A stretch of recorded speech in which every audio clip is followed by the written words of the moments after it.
Great Expectations, by Charles Dickens. Chapter 44. In the room where the dressing-table stood, and where the wax candles burned on the wall, I found Miss Havisham and Estella. Miss Havisham seated on a settee near the fire, and Estella on a cushion at her feet. Estella was knitting, and Miss Havisham was looking on. They both raised their eyes as I went in, and both saw an alteration in me. I derived that from the look they interchanged. "And what wind," said Miss Havisham, "blows you here, Pip?"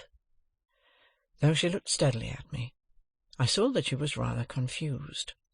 Estella, pausing a moment in her knitting, with her eyes upon me, and then going on, I fancied that I read in the action of her fingers, as plainly as if she had told me in the dumb alphabet, that she perceived I had discovered my real benefactor.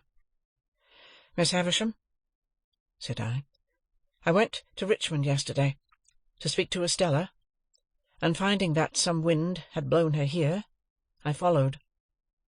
Miss Havisham motioning to me for the third or fourth time to sit down, I took the chair by the dressing-table, which I had often seen her occupy. With all that ruin at my feet and about me, it seemed a natural place for me that day. "What I had to say to Estella, Miss Havisham, I will say before you presently, in a few moments. It will not surprise you. It will not displease you. I am as unhappy as you can ever have meant me to be." Miss Havisham continued to look steadily at me. I could see in the action of Estella's fingers as they worked, that she attended to what I said, but she did not look up. "I have found out who my patron is. It is not a fortunate discovery, and is not likely ever to enrich me in reputation, station, fortune, anything. There are reasons why I must say no more of that. It is not my secret, but another's." As I was silent for a while, looking at Estella, and considering how to go on, Miss Havisham repeated, "It is not your secret, but another's. Well?" "When you first caused me to be brought here, Miss Havisham, when I belonged to the village over yonder, that I wish I had never left, I suppose I did really come here, as any other chance boy might have come, as a kind of servant, to gratify a want or a whim, and to be paid for it?" "Aye, Pip," replied Miss Havisham, steadily nodding her head, "you did." "And that Mr. Jaggers—" "Mr. Jaggers," said Miss Havisham, taking me up in a firm tone, "had nothing to do with it, and knew nothing of it. His being my lawyer, and his being the lawyer of your patron, is a coincidence. He holds the same relation towards a number of people, and it might easily arise. Be that as it may, it did arise, and was not brought about by any one." Any one might have seen in her haggard face that there was no suppression or evasion so far. "But when I fell into the mistake I have so long remained in, at least you led me on?" said I. "Yes," she returned, again nodding steadily. "I let you go on." "Was that kind?" "Who am I?" cried Miss Havisham, striking her stick upon the floor, and flashing into wrath so suddenly that Estella glanced up at her in surprise. "Who am I, for God's sake, that I should be kind?" It was a weak complaint to have made, and I had not meant to make it. I told her so, as she sat brooding after this outburst. "Well, well, well," she said. "What else?"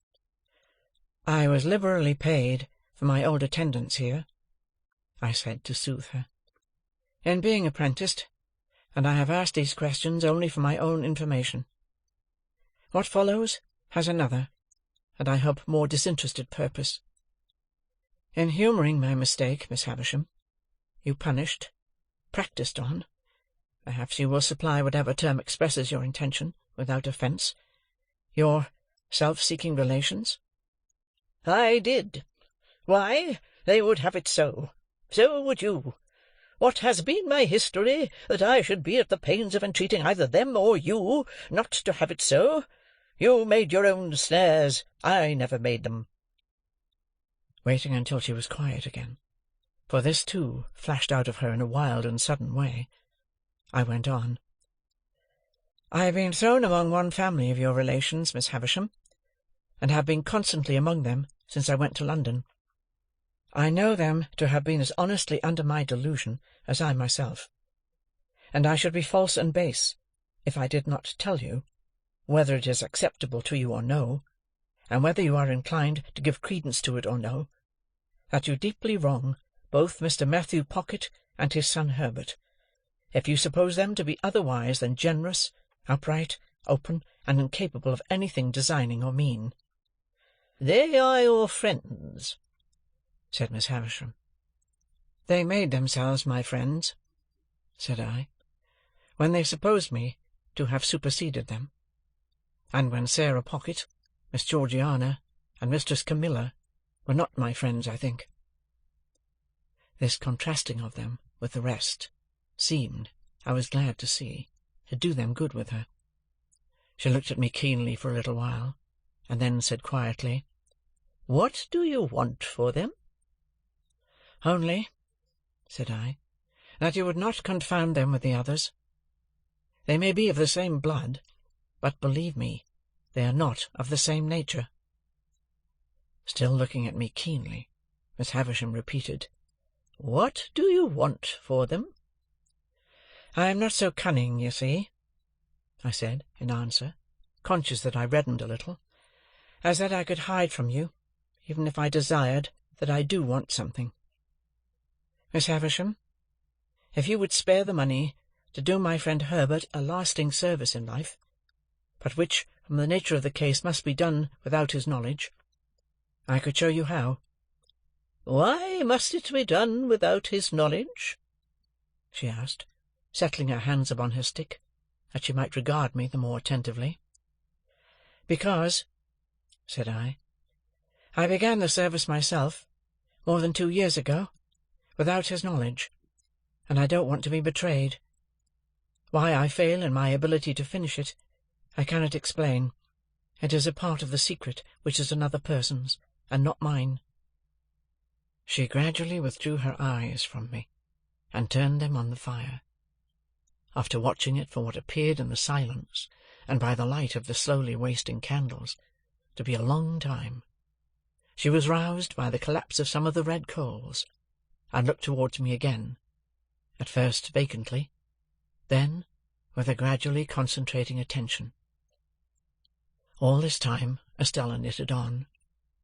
When Miss Havisham had fixed her attention on me, she said, speaking as if there had been no lapse in our dialogue, "What else?" "Estella," said I, turning to her now, and trying to command my trembling voice, "you know I love you. You know that I have loved you long and dearly."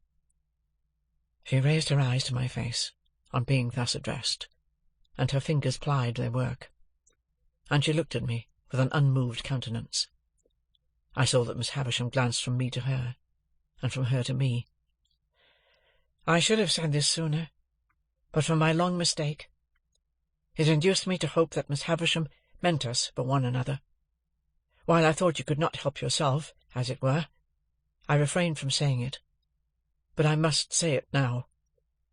Preserving her unmoved countenance, and with her fingers still going, Estella shook her head. "I know," said I, in answer to that action, "I know. I have no hope that I shall ever call you mine, Estella. I am ignorant what may become of me very soon, how poor I may be, or where I may go.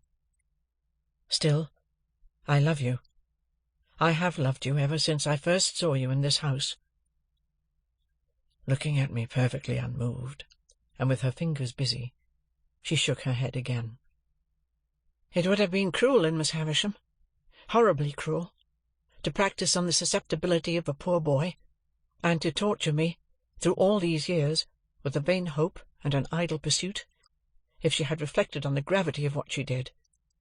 But I think she did not. I think that in the endurance of her own trial, she forgot mine, Estella." I saw Miss Havisham put her hand to her heart and hold it there, as she sat looking by turns at Estella and at me.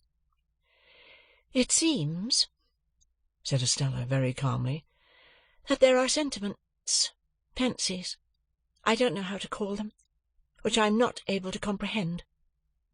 When you say you love me, I know what you mean, as a form of words, but nothing more. You address nothing in my breast. You touch nothing there. I don't care for what you say at all. I have tried to warn you of this. Now, have I not?" I said in a miserable manner, "Yes." "Yes, but you would not be warned, for you thought I did not mean it. Now, did you not think so?" "I thought and hoped you could not mean it. You, so young, untried, and beautiful, Estella. Surely it is not in nature." "It is in my nature," she returned, and then she added with a stress upon the words, "It is in the nature formed within me. I make a great difference between you and all other people, when I say so much. I can do no more." "Is it not true," said I, "that Bentley Drummle is in town here, and pursuing you?" "It is quite true," she replied, referring to him with the indifference of utter contempt.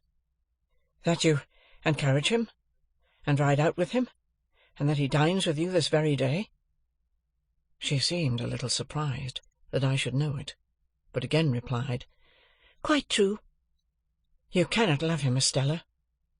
Her fingers stopped for the first time, as she retorted rather angrily, "What have I told you? Do you still think, in spite of it, that I do not mean what I say?" "You would never marry him, Estella." She looked towards Miss Havisham, and considered for a moment with her work in her hands. Then she said, "Why not tell you the truth? I am going to be married to him." I dropped my face into my hands, but was able to control myself better than I could have expected, considering what agony it gave me to hear her say those words.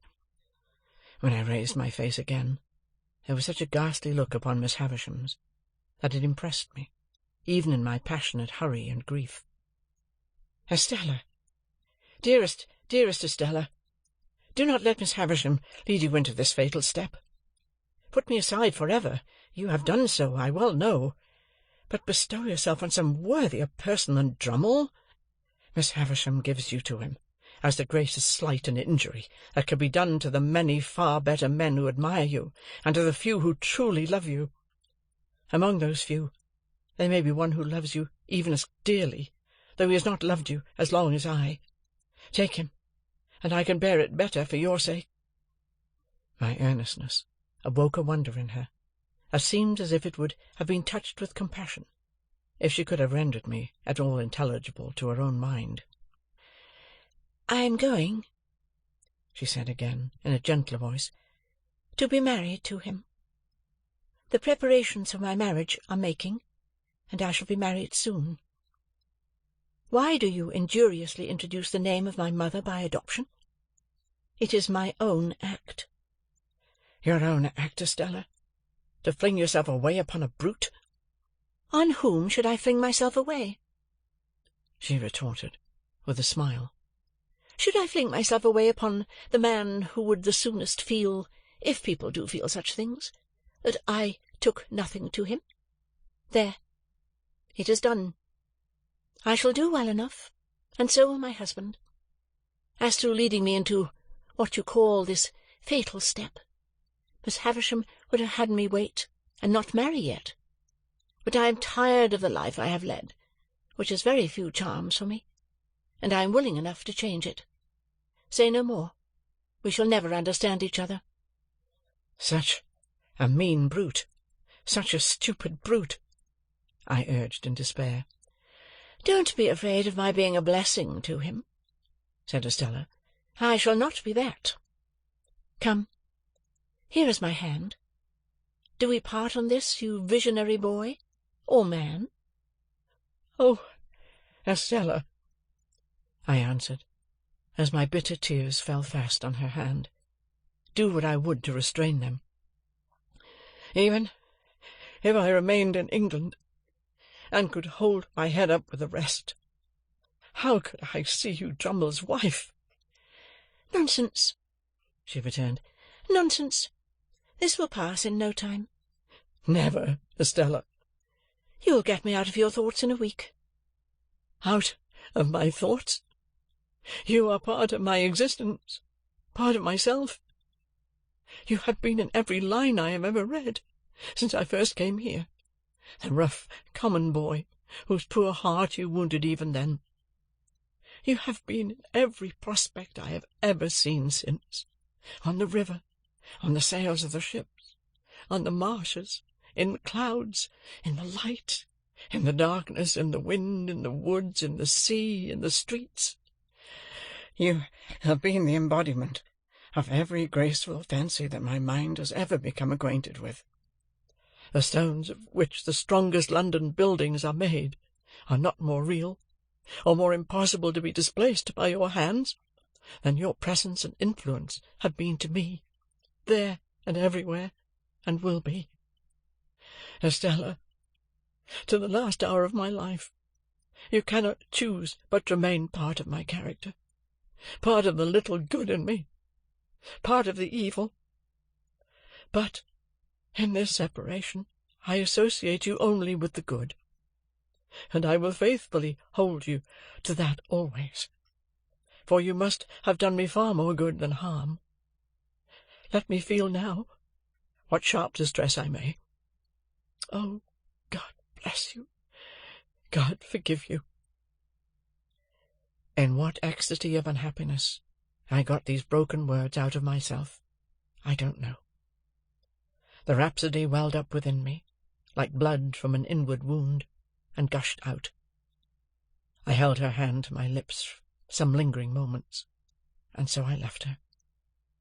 But ever afterwards I remembered, and soon afterwards with stronger reason, that while Estella looked at me merely with incredulous wonder, the spectral figure of Miss Havisham, her hand still covering her heart, seemed all resolved into a ghastly stare of pity and remorse. All done, all gone. So much was done and gone, that when I went out at the gate, the light of the day seemed of a darker colour than when I went in. For a while I hid myself among some lanes and by-paths, and then struck off to walk all the way to London, for I had by that time come to myself so far as to consider that I could not go back to the inn and see Drummle there, that I could not bear to sit upon the coach and be spoken to, that I could do nothing half so good for myself as tire myself out. It was past midnight when I crossed London Bridge, pursuing the narrow intricacies of the streets, which at that time tended westward near the Middlesex shore of the river. My readiest access to the Temple was close by the riverside, through Whitefriars. I was not expected till tomorrow, but I had my keys, and, if Herbert were gone to bed, could get to bed myself without disturbing him. As it seldom happened that I came in at that Whitefriars gate after the Temple was closed, and as I was very muddy and weary, I did not take it ill that the night porter examined me with much attention as he held the gate a little way open for me to pass in. To help his memory, I mentioned my name. "I was not quite sure, sir, but I thought so. Here's a note, sir. The messenger that brought it said would you be so good as read it by my lantern." Much surprised by the request, I took the note. It was directed to Philip Pip, Esquire, and on the top of the superscription were the words, "Please read this here." I opened it, the watchman holding up his light, and read inside, in Wemmick's writing, "Don't go home." End of chapter 44.